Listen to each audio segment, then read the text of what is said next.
You have felt it, haven't you? That low, cold tightening in your chest when the headlines from the Middle East scroll across your screen. Maps redrawn overnight.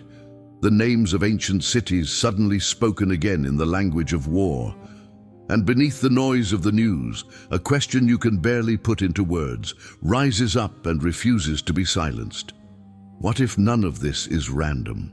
What if the very thing the world is watching unfold right now was written down in stunning geographic detail more than 2,700 years ago by a man who never saw a television and never had a way of knowing the borders of the nations that would one day gather exactly where he said they would?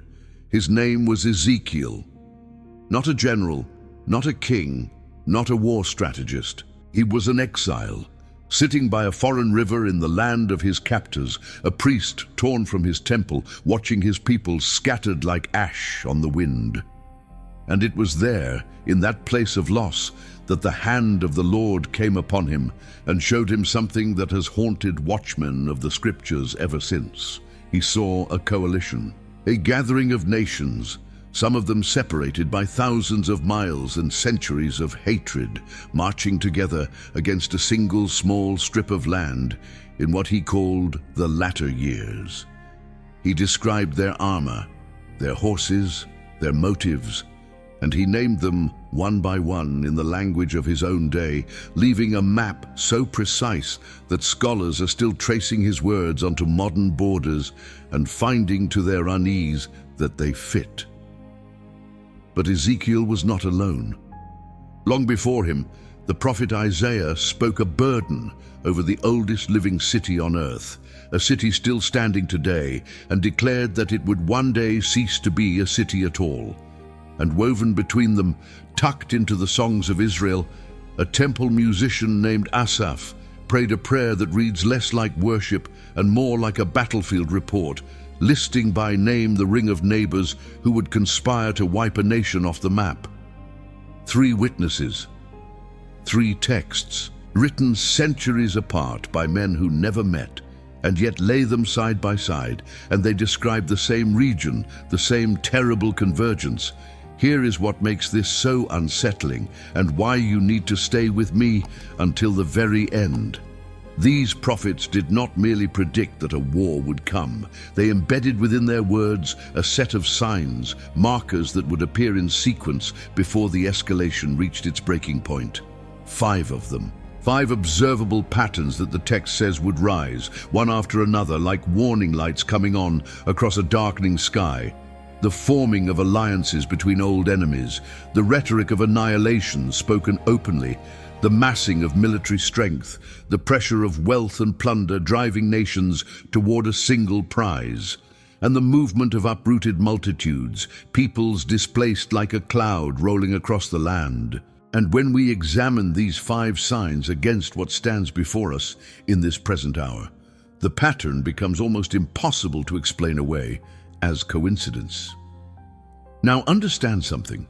This is not about pointing at a leader, naming a party, or taking a side in the arguments of men. The prophets never gave us the names of presidents or the flags of governments. They gave us something far more enduring and far more chilling. They gave us the shape of the thing, the signature, the fingerprint of a moment God said would come. And the question that should keep every one of us awake tonight is not whether these things could happen. It is how a man in chains by a Babylonian river described the setup so exactly, and what it means that the first of those 5 signs has already clicked into place before our eyes, and almost no one recognized it.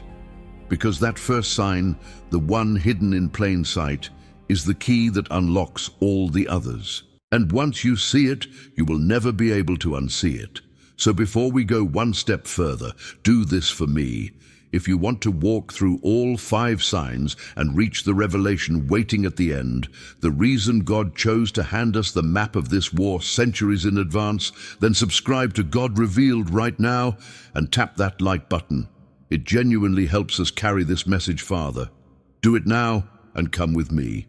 Because the pieces are about to begin aligning, and what they spell out will change the way you read every headline for the rest of your life. To understand the weight of what Ezekiel saw, you have to understand where he was standing when he saw it. He was not in Jerusalem. He was not in the temple courts, where he had been trained as a priest, the place his whole life had pointed toward. He was 600 miles away, in the flatlands of Babylon, beside a canal the exiles called the Kebar River. His nation had been broken.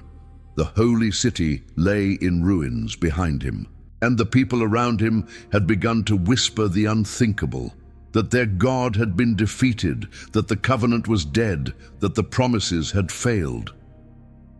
It was into that despair that God began to speak, and the visions that came to Ezekiel were unlike anything the prophets before him had recorded. Wheels within wheels, creatures with 4 faces, a valley of dry bones rattling back to life.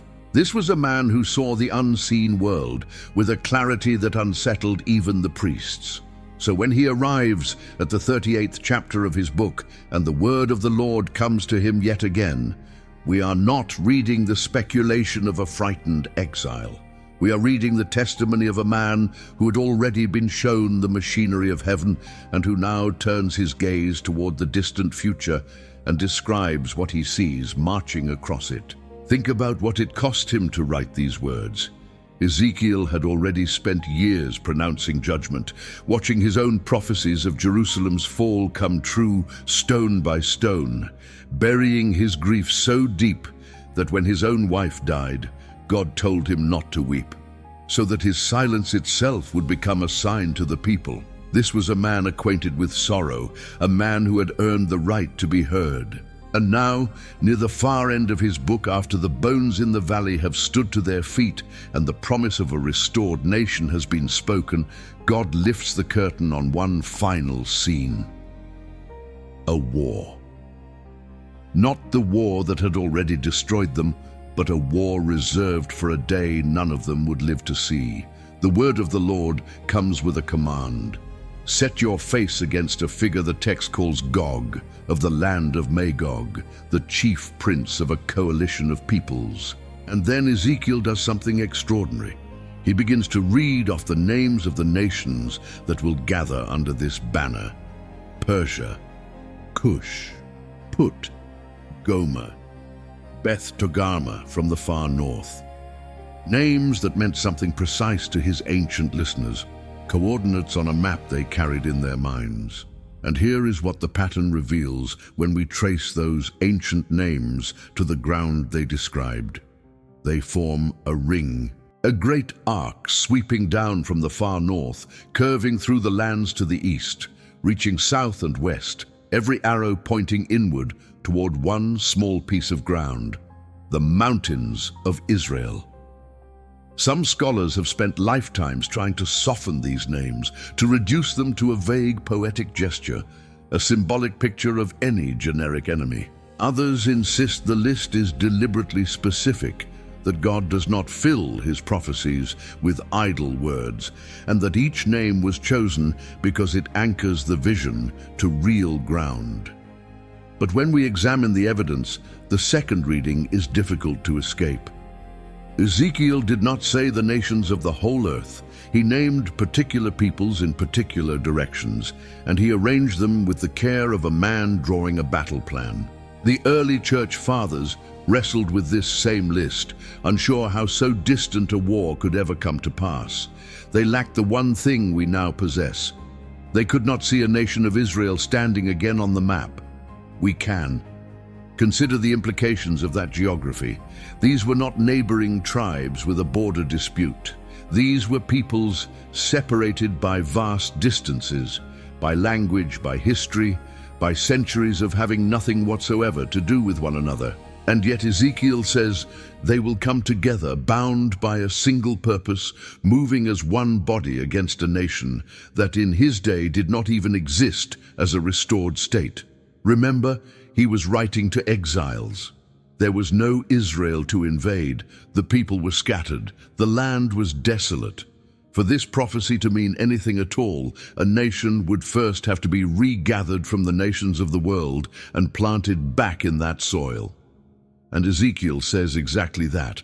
He says this coalition comes against a people gathered from many nations, living in a land that had long been a wasteland, now dwelling in safety. The Hebrew phrase he uses to mark the timing is not casual. He says this happens in the latter years, in the last days. This is not a description of any war his listeners would live to see. This is the prophet planting a flag in a future so distant that for more than 2,000 years it remained impossible.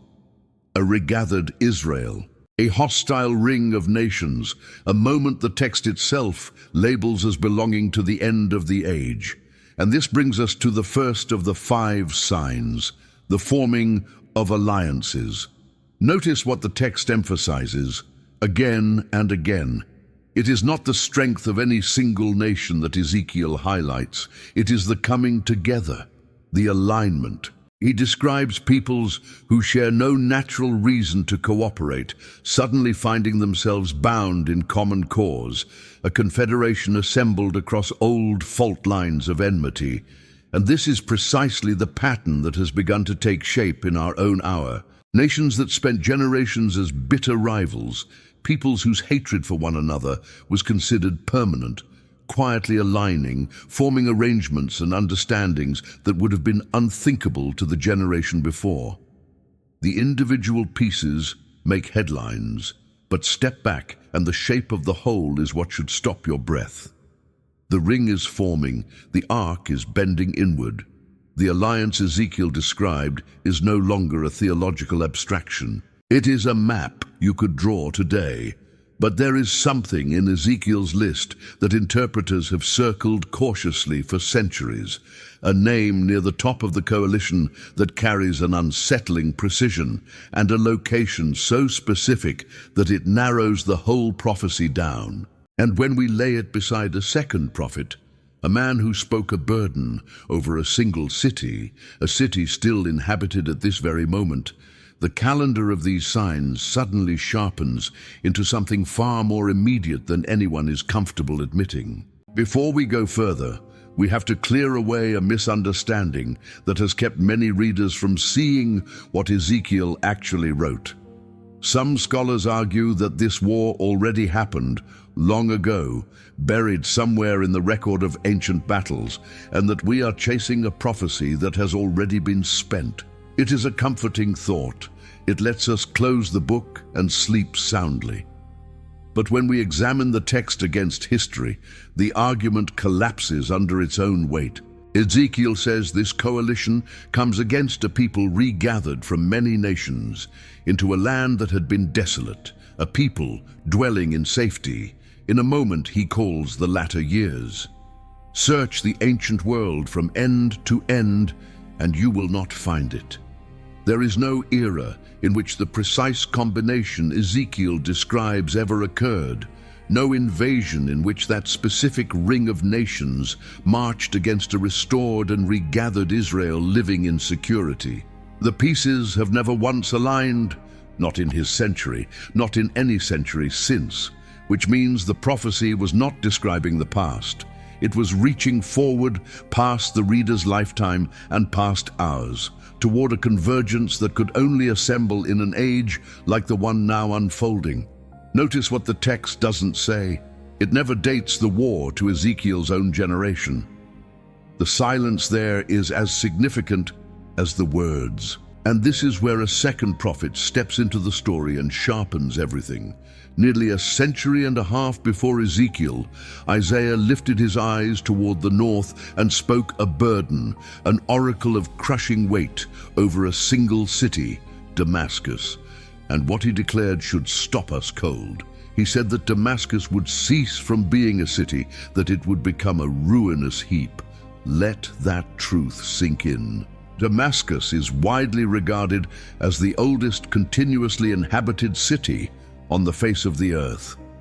For more than 4,000 years, it has stood through empire after empire, never once fully destroyed, never once emptied and abandoned. Kingdoms have risen and fallen around it, and still Damascus remained, unbroken, a living witness to the ancient world. And Isaiah says, "A day is coming when it will not remain."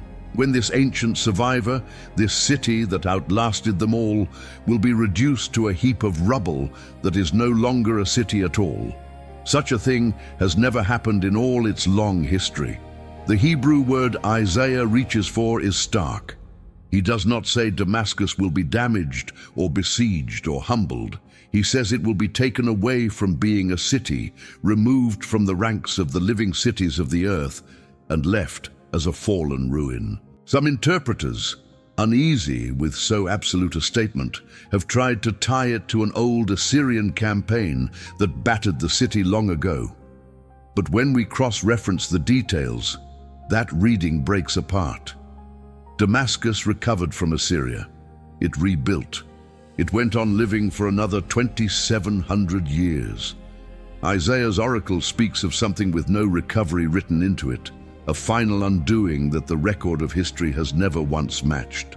And notice the company Damascus keeps in the prophecy. Isaiah links its fate to the fortress vanishing from Ephraim, to the fading glory of the descendants of Jacob. The oracle binds the fall of the northern city to the fortunes of Israel itself. The two are chained together in the same prophetic breath, which is precisely why watchmen have long read Isaiah's burden as the trigger point, the first domino of a far larger sequence. Which means Isaiah, like Ezekiel, was pointing past his own age toward a future still unfulfilled. Two prophets, separated by generations, both fixing their gaze on the same troubled region, both describing an upheaval that history has never yet delivered. The pieces begin to align when we understand that they were not writing independent poems. They were describing coordinates of the same unfolding event. And now the second of our 5 signs comes into view, the rhetoric of annihilation. Read Isaiah's oracle closely, and you find that the destruction of Damascus does not arrive out of nowhere. It comes wrapped in a climate of hostility, a language of erasure, nations set against a people with the stated aim of wiping them away. And this is the pattern the scriptures place before us as a marker, not merely conflict, which the world has always known, but a particular kind of speech. The open public declaration that an entire people should cease to exist. The rhetoric that treats a nation not as an adversary to be negotiated with, but as a stain to be removed from the map.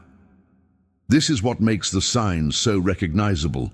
War has always had its propaganda, but the prophets describe something more specific and more chilling, a moment when the language itself crosses a threshold, when the goal is spoken aloud without disguise, when the annihilation of a people is proclaimed openly and rehearsed until it sounds ordinary. Notice how the ancient text anticipates the modern reality. The words come first.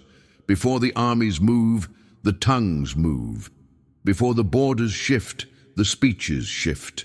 The prophets understood that the spirit of a war reveals itself in the mouth long before it reveals itself on the ground. And when a chorus of voices begins to speak the same language of erasure over the same small nation, we are watching the second warning light come on. Consider what it means that 2 prophets, writing before this nation was even scattered, let alone regathered, both understood that its enemies would one day speak of it in these terms. They did not describe a border war or a squabble over trade routes. They described an animus aimed at existence itself, a hatred that seeks not victory but disappearance. And that particular flavor of hostility, that unmistakable rhetoric, is no longer confined to ancient scrolls. It is spoken in the present tense, in our own hour, over the very ground Isaiah named. So the alliance forms, the rhetoric rises, and already the tension in this prophecy has begun to tighten like a drawn bowstring. But rhetoric is only sound. Speeches do not by themselves conquer a land. For words to become war, something else has to move. Steel has to gather, machines have to mass. And Ezekiel, writing more than 2.5 millennia ago, described that gathering in language so vivid, it reads less like ancient poetry and more like a report filed from a modern front. That is the third sign, And once you see how precisely he described it, the ground beneath this whole prophecy begins to feel much closer than you ever imagined. Return with me to the words of Ezekiel, and read them now not as ancient poetry, but as the description of a mobilization. He says the coalition will come like a storm, like a cloud covering the land, a great horde, a mighty army. He speaks of horses and horsemen, of a company clothed in full armor, of shields and helmets, of a multitude wielding swords. Some scholars pause here and say, surely this is just the imagery of ancient warfare, the only vocabulary Ezekiel had. And that may be part of it, but look closer at what the language is actually emphasizing. It is not the weapons themselves that dominate the vision, it is the scale, the coordination, the sheer massing of force from many nations flowing together into one overwhelming army. That is the third sign, the buildup of military strength. Notice how carefully the text describes not a single nation arming, but a confederation, assembling its combined might, each people bringing its own forces to a shared staging ground. This is the fingerprint of the sign.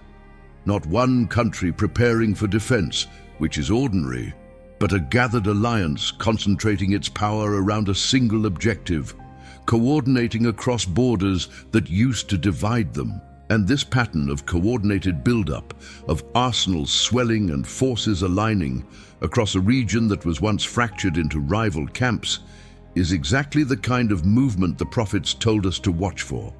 The steel gathers, the machines mass, the staging grounds fill, and the closer these separate forces draw into a single coordinated posture, the nearer the storm Ezekiel described comes to breaking.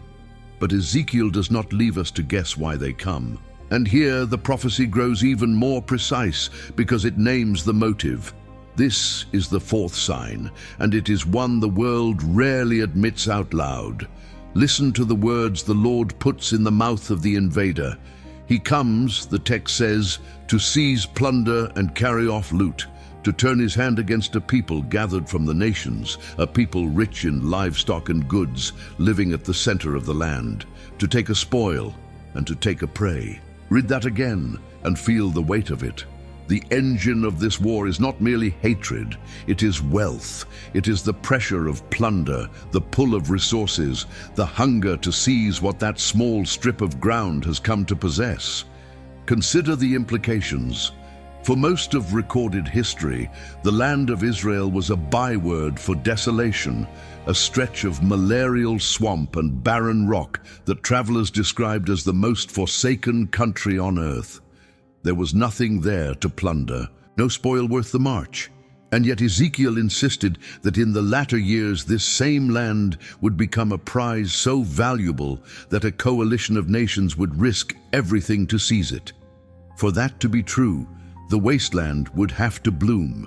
The barren ground would have to yield wealth, and that is precisely what has come to pass. Discoveries beneath the soil and off the coast, resources and riches that no one dreamed lay hidden there, have transformed a forgotten wasteland into a treasure worth coveting. The economic motive Ezekiel embedded in the text, the pressure of spoil and gain, is no longer a mystery. It is a market. The prophet saw the plunder before the plunder existed. There is a phrase Ezekiel repeats that deepens the mystery of this motive. He says the invader turns his hand against a people who dwell securely, who live in unwalled villages, without bars or gates, at rest and unsuspecting. Pause and consider what that means. The prophet is not describing a nation cowering behind fortifications, braced for the blow. He's describing a people who feel safe, who have let down their guard, who believe the danger has passed. And it is exactly in that moment of perceived security that the storm gathers. The spiritual dimension of this is sobering. The sign is not only the massing of arsenals and the pull of plunder, it is the false calm that precedes them, the lull that makes a people forget how encircled they truly are. What unfolds in the natural reflects what is happening in the unseen. The enemy of our souls has always struck hardest at the moment of greatest complacency. And Ezekiel maps that same spiritual law onto the geopolitics of the last days. And now the third witness rises to join Ezekiel and Isaiah. Long before either of them, a temple musician named Asaph, one of the worship leaders appointed in the house of God, composed a song that barely sounds like a song. It reads like a war dispatch. In the 83rd Psalm, he cries out to God because the nations are raging, and he names them: Edom and the Ishmaelites, Moab and the Hagrites, Gebal, Ammon, and Amalek, Philistia with the people of Tyre. 10 peoples in all joined in a confederacy, and Asaph tells us their exact words. Come, they say, let us destroy them as a nation, so that the name of Israel is remembered no more.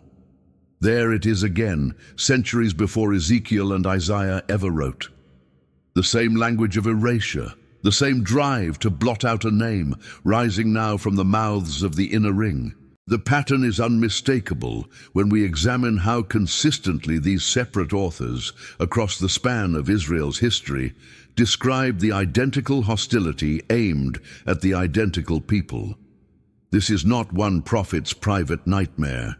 It is a theme woven through the whole prophetic witness, a recurring motif that Scripture returns to again and again, as though the Spirit were underlining it for a generation that would finally see it fulfilled. And here is the detail most readers miss. The nations of Asaph's psalm are not the distant powers of Ezekiel's vision. They are the near ones, the immediate neighbors, the peoples whose ancient territories ring the borders of Israel like a noose drawn tight. When we lay the two texts side by side, a stunning architecture appears: 2 circles, 2 coalitions. The Psalm 83 confederacy of those who share a border, and the Ezekiel 38 coalition of those who come from afar, an inner ring and an outer ring, the nearby enemies and the distant ones. Together they complete a picture of encirclement so total that no human strategist could have drawn it. A siege described in 2 movements by 2 authors who lived generations apart and never coordinated a single line. The alliance has formed. The rhetoric has risen. The armies are massing. The wealth is drawing them in. 4 of the 5 signs, each one traced from an ancient page onto the ground of the present hour. And yet the most haunting sign of all remains. Ezekiel said there would be one final marker, a movement so vast that the text compares it to a cloud swallowing the earth, and it is the one sign the prophet said would make the whole world stop and watch. What that 5th sign is and why it changes everything is where we turn next. The 5th sign is the one that turns a regional conflict into something the whole world cannot look away from. And Ezekiel described it with an image that has never left the minds of those who study his words. He said the coalition would come up like a storm and be like a cloud covering the land. A cloud, not a single army marching in a column, but a vast rolling mass of humanity so great it darkens the ground beneath it. When we cross-reference this with the way the prophets elsewhere describe the movement of peoples, a pattern emerges. The image of the cloud, the multitude, the uprooted throng, is the language of displacement. The mass movement of human beings torn loose from their homes. This is the 5th marker, the uprooting and movement of populations. And of all 5 signs, it may be the one most visible to the world right now, and the one least understood for what it is. Throughout the prophetic scriptures, great upheavals are accompanied by the displacement of peoples, multitudes set in motion, refugees streaming across borders, whole populations uprooted like dust before a wind. Ezekiel's cloud is not only an army, it is the churning of humanity that surrounds such a war, the tide of the displaced that rises before the storm and follows in its wake. And when we look at the region the prophets named, we see exactly this. Peoples on the move in numbers the modern world has rarely witnessed. Homes emptied, borders strained, a cloud of the uprooted, spreading across the very lands Ezekiel and Isaiah and Asaph fixed their eyes upon.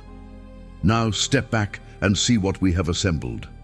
The forming of alliances between old enemies, the rhetoric of annihilation spoken openly, the massing of coordinated military strength, the pressure of wealth and plunder drawing nations toward a single prize, and the uprooting and movement of vast populations. 5 signs, not vague spiritual feelings, but observable patterns, each one drawn from an ancient text and each one traceable onto the ground of the present hour. And they do not come from a single source. They rise from 3 witnesses who never met, a priest exiled in Babylon, a prophet in Jerusalem a century before him, a temple singer generations earlier still. 3 voices across the centuries describing one convergence. The pieces align, and the picture they form is a single, unified calendar of the last days, written in advance and sealed in the pages of Scripture until the generation came that could read it plainly. Let that truth sink in for a moment. Sink in. The odds that 3 men, separated by generations, with no way to coordinate, would independently describe the same ring of nations, the same small nation regathered from exile, the same rhetoric of erasure, the same convergence upon the same ground, are beyond calculation. This is not the work of clever men guessing at the future. This is the fingerprint of a God who stands outside of time and declares the end from the beginning. There is something else worth noticing about the order of these signs. They are not random, they build. First, the quiet realignment of nations, arrangements formed in back rooms and signed with handshakes. The alliances no one fully noticed at the time. Then the language shifts, and the rhetoric of erasure moves from the fringes into open public speech. Then the steel begins to gather, arsenals swelling, forces coordinating across old divides. Then the economic engine engages, the pull of wealth and resource turning covetous eyes toward a single prize.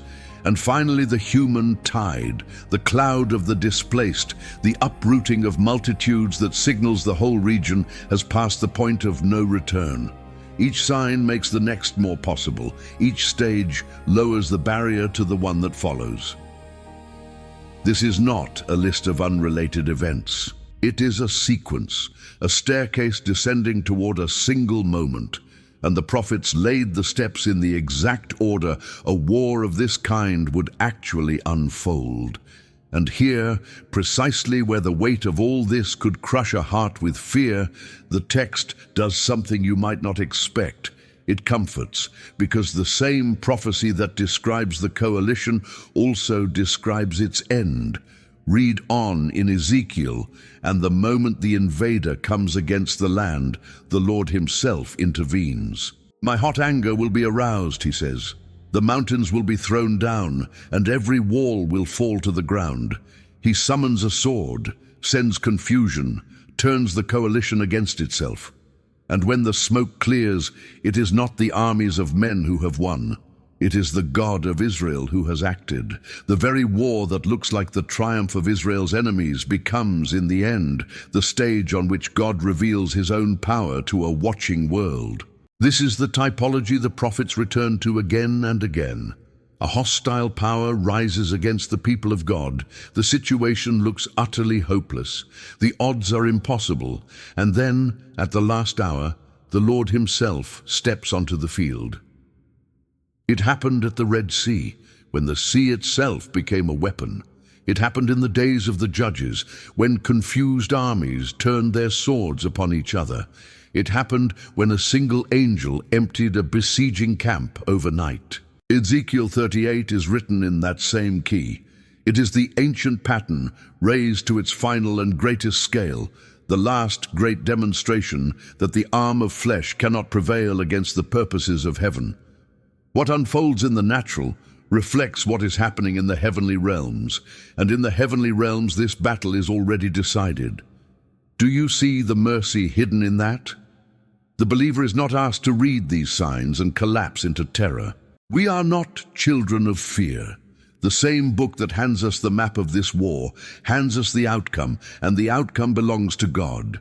The signs are not given to make us panic. They are given to make us watch and to make us ready and to anchor us so deeply in the Word that when the world around us trembles, we do not. Notice what the text doesn't say. It never tells the people of God to run. It tells them to know, to understand, to keep their eyes open and their hearts fixed. But this raises the deepest question of all, the one that lifts this entire prophecy out of the realm of geopolitics and into something eternal. Why? Why would God reveal the map of this war 2,700 years before it came? Why hand a priest by a Babylonian river the coordinates of a coalition that could not assemble for millennia? A God who merely wanted to predict would have no reason to tell us so far ahead. There is a purpose buried in the timing itself, a reason woven into the very act of revealing it early. And when you finally see what that reason is, you will understand that this whole prophecy was never truly about the nations at all. It was about you. And that is the mystery we uncover at the end. So we return to the question that has been waiting for us since the beginning. Why would God reveal the map of this war so far in advance? And the answer is hidden in a single phrase that Ezekiel repeats over and over, like a hammer striking the same nail until it can no longer be ignored. Read the closing verses of the prophecy and count how many times it appears. I will make myself known. I will show my greatness and my holiness, and I will make myself known in the sight of many nations. Then they will know that I am the Lord. And again, then the nations will know that I am the Lord. And again, so that from that day forward the house of Israel will know that I am the Lord, their God. Ancient scholars noticed this pattern long ago, and it troubled them, because it runs against everything we expect from a war prophecy. We expect the climax of such a passage to be victory, spoil, the humiliation of the enemy. Instead, Ezekiel keeps circling back to a single word: know. They will know, Israel will know, the nations will know. The Hebrew verb he uses is not the language of casual awareness. It is the language of intimate, undeniable recognition, the same word Scripture uses for the deepest kind of knowing between persons. God is not merely proving a point. He's making himself known personally to a world that had forgotten him. There it is. The purpose was never destruction. The whole terrible drama of the coalition, the ring of nations, the massing armies, the plunder, and the cloud of the uprooted, all of it drives toward a single climax. And that climax is not a body count. It is a revelation. It is the moment the entire watching world is finally forced to recognize that the God of Israel is real, that he keeps his word, that he alone declared the end from the beginning and brought it to pass. The war is the stage. The knowledge of God is the point. This isn't merely historical, and it isn't merely prophetic. It is evangelistic on a planetary scale. God allows the nations to assemble their worst so that he can display his glory in a way no one on earth will be able to deny. And now the deepest layer of the mystery opens. If the entire purpose of this prophecy is that people would come to know God, then why did he reveal it so many centuries early? Why not let it simply happen and speak for itself? The answer is staggering in its mercy. He revealed it early so that you would not have to wait for the war to know him. Consider the implications of that. The nations in the prophecy come to know God through catastrophe, through fire and confusion on the mountains of Israel, through the shattering of their armies. They learn the hard way at the very end, when it is almost too late. But you, sitting here reading these signs and understanding them before the final storm breaks, are being offered something the nations in the prophecy were not. You are being offered the chance to know God the easy way, before the fire, by faith and not by force. That is why God handed the map to a priest by a Babylonian river 2,700 years ago. That is why he arranged 3 witnesses to seal the testimony. That is why the signs are visible now, in this generation, plain enough for anyone with open eyes to read. The prophecy was never given to satisfy our curiosity about geopolitics. It was given as an act of divine mercy, a warning issued so far in advance that no one could say they were not told. The God who reveals the end from the beginning is not showing off. He is calling. Every fulfilled sign is a knock on the door of a human heart. Every alignment of the ancient text with the modern headline is heaven saying one more time, I am real, I am here, and I am giving you time to turn to me before that day. There is a reason the enemy of our souls works so hard to keep believers in a posture of fear about these things. A frightened Christian is a paralyzed Christian, one too consumed with dread of the future to live faithfully in the present. But the prophets never intended their words to produce that. Look at how Jesus himself spoke of the signs of the end. When you see these things begin to happen, he said, stand up and lift up your heads, because your redemption is drawing near. Lift up your heads, not bow them in terror. The unveiling of these ancient patterns is meant to straighten the spine of the church, not break it. The believer who understands the prophecy walks through a trembling world with a strange and holy steadiness, because he has already read the last page and he knows who wins. Let that settle over you. The war that fills you with dread is at its very core an invitation. The signs are not merely warnings of what is coming upon the nations. They are a summons to you personally to make sure that you know the God who wrote them before the world is forced to know him in the fire.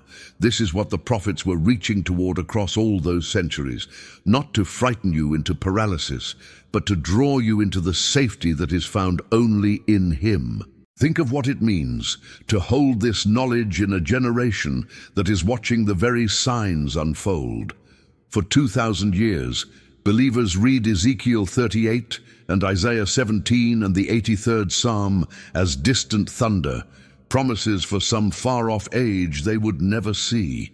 They kept the faith without ever watching the pieces move. And here we stand, in a moment when the ring of nations is drawing tight, when the rhetoric of erasure is spoken in the open, when arsenals gather and wealth is coveted, and multitudes are uprooted like a cloud over the land. We are not reading about someone else's generation. We may be reading about our own. That is not a cause for panic. It is a cause for reverence, for a deep and settled awe that the God who spoke these words is proving faithful to them in front of our eyes. And so the question is no longer what will happen in the Middle East. The question is where you will be standing when it does. Will you be among the nations who come to know God only when his hand falls, at the very end, with no time left?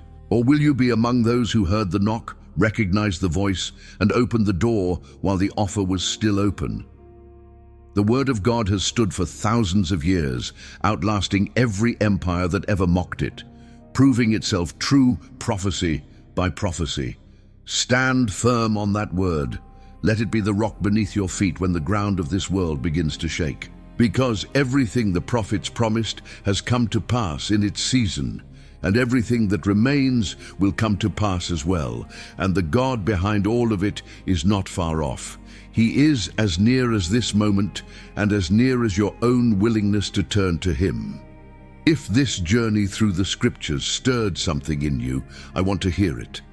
Leave a comment below and tell me which of the 5 signs struck you the deepest, which one you feel is unfolding most clearly in this hour. Your voice in the comments helps this message reach the hearts that need it, so take a moment to share what you are feeling. And if you have not yet done so, subscribe to God Revealed, tap the like button, and follow along, because we are only beginning to uncover what the ancient texts have been waiting to show us. But before you go, there is one thing that matters more than every sign and every prophecy we have traced today. All of this, the whole map of the last days, points to one truth: that God is calling you to himself, and the door is open right now, in this very moment. You do not have to wait for a war to know him. You can know him today. If your heart is stirring even a little, do not silence it. That stirring is the very thing this whole prophecy was written to produce. So wherever you are, I invite you to pray these words with me and to mean them from the depths of your soul. Say it aloud if you can. I accept Jesus Christ as my Lord and Savior. I turn from my sin. I believe He died and rose for me, and I give Him my life today. If you prayed that and meant it, then something eternal has just happened, something greater than any headline this world will ever produce. Tell someone, write it in the comments, and step into the days ahead not as one who fears the storm, but as a child of the God who holds it in His hand.